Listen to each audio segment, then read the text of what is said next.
Kamakailan lamang ay nagsagawa ng isang press conference ang Pangulo kung saan ay isiniwalat niya ang di umano ay listahan ng mga 15 kontraktor na kumukopong ng lahat halos ng mga flood control projects dito sa Pilipinas. Parang nais niyang papaniwalain tayo ngayon na seryoso siya sa kanyang anti-corruption drive. At nagulat ako sa ibang reaksyon, lalo na sa mainstream media, na parang punong-puno na ng papuri sa Pangulo dito sa kanyang ginawa. Well, will this be enough? Or is this just part o bahagi lang ito ng another political tactics of Malacanang to get to what they want, at saka para maiwasan ang mga repercussions itong lumalabas na issue na yan tungkol sa flood control projects. And here are the things na hindi sinasabi na dapat natin na ikonsidera. Ang revelasyon ba ng Pangulo ay exclusive or walang ibang makakaalam nito, makapagbibigay nito, kundi siya lamang bilang isang Pangulo ng Republika ng Pilipinas? Well, ang sagot po dyan ay hindi. Lahat po ng ni-reveal niya mga datos ay public records. It is easily accessible to the public, dapat, at saka sa mga senador, sa mga kongresista. Siyempre, mga congressman, hindi mo naman inaasahan na ito ay iimbestigahan nila. Pero ang Senado, with Senator Marcoleta at the helm of the Blue Ribbon Committee, inaasahan na natin na sa investigasyon dito sa committee na ito ay lalabas at mapipilitan ng DPWH na ilabas din lahat ang mga detalye na ito. Ibig sabihin lang nito, kahit na hindi inilabas ni Presidente Bongbong Marcos yung mga detalye na yan, lalabas at lalabas yan. Inunahan lang nila ang mga mag-iimbestiga para sabihin na kami ang nag-umpisa, kami ang nauna. Kung hindi ba tatawagin ng presidente ang TPWH o ano pa mang sangay ng pamahalaan, hindi nila malalaman yung mga datos na ito? Hindi po. Kasi ang lahat ng proyekto na ito ng flood control projects ay projects that are under the DPWH, which is under the Secretary Bonoan, who is the alter ego of the President. Ano po yung konsepto ng alter ego? Ang Cabinet Secretary as an alter ego, ibig sabihin yan, pag kumikilos ang Cabinet Secretary, siya ay kumikilos na parang siya rin ang Presidente. Siya rin ang kapalit ng Presidente. So dapat lahat ng impormasyon na hawak ng departamento ng DPWH ay presumably alam ng Presidente.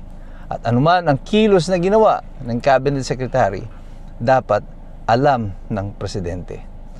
3 taon, mahigit kalahating trilyong piso na in-administer ng DPWH ang pondo dito sa flood control projects. At ngayon, sinasabi nila sa atin, kunwari, na eto yung mga kontraktor, 15. Ano ang kulang dito sa revelasyon na ito?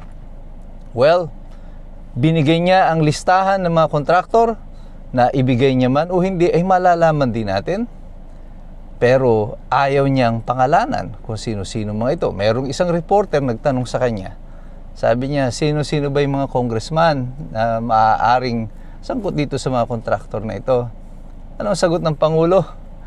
Sinisi pa yung journalist. Wala na daw bang investigative journalism? Bakit daw hindi i-research at alamin? Mr. President, you have the record in your hands. Hawak-hawak mo na eh. Lahat ng records sa'yo ng DPWH na andyan po lahat, pati yung corporate records. Sino yung mga opisyalis niya na involved dyan, yung mga bidding nila, the bid documents, kasama dyan yung articles of incorporation. It's already there in your hands. Bakit ipapa-research mo pa? Alam nyo, Mr. President, ako sa tingin ko, alam din naman ng mga members of the press kung sino-sino yung mga yan. Kasi isa-search mo lang po yan sa Google eh. Punta ka sa sec.gov.ph at pakikita mo doon, tatype mo lang yung pangalan ng mga korporasyon, makikita mo kung sino yung mga corporate officers. I think what the press people are trying to do or saying, they're trying to test if the president will be brave enough na banggitin ang pangalan ng mga kontraktor at na congressman din naman na involved sa katiwalian na ito. But apparently, he is not. He is not willing to steer controversy at this point. Ang gusto lang niya, ibigay sa ating listahan ng mga kontraktor. Ano ang kulang pa doon sa pagpapahayag na yan ng listahan ng mga kontraktor? Well, sinabi mo yung mga kontraktor, but mind you, hindi ibig sabihin isinumiti mo yung listahan ng kontraktor, ibig sabihin ito ay liable na agad yung mga kontraktor na ito. Wala pong deklarasyon pa ang Malacanang na ang mga project na ito ay punong-puno ng katiwalian. Sinabi lang nila, ito yung mga kumupong ng mga kontrata. But kung ang ebidensya ay magtuturo na may katiwalian sa pagkuha na yan ng 15 kontraktor, ay wala pa pong napapatunayan. But here's the strange thing. Kung sinasabi mo na may 15 kontraktor na kumupong ng lahat or nag-corner ng lahat halos ng flood control projects, posible ba na walang alam ang cabinet secretary sa pangyayari na yan? At kung alam yan ng cabinet secretary, posible ba na hindi mo yan alam bilang isang pangulo? Kung sinasabi mo, Mr. President, with due respect, na hindi mo alam ang nangyayari dyan sa DPWH, hindi ka rin po na-exonerate o napawalang sala dito sa sitwasyon na ito. Because you are the president. You're supposed to be in control of the situation. Lahat ng cabinet secretaries ay naririyan na nakaupo ng dahil sa iyo. At kung gusto mo silang palitan, you can change them anytime. But why is the Secretary of DPWH still there? Kahit na ikaw na mismo ay nagsasabi paunti-unti ng revelasyon na kunyari ay merong mga kinorner na mga kontrata sa Kongreso o sa DPWH. Matagal na po naming alam ito, matagal nang alam ng sambayanan that there is a working syndicate in these branches of government, sa mga departamento na ito kahit na sa Kongreso, na may mga ilang pili na kumukorner ng lahat ng mga kontrata na ito para sa kanilang personal na kapakinabangan. Ano ang napala ng sambayan ng Pilipino sa revelasyon na ito ng Pangulo? Technically, wala po. Wala pa tayong napapala tungkol dyan.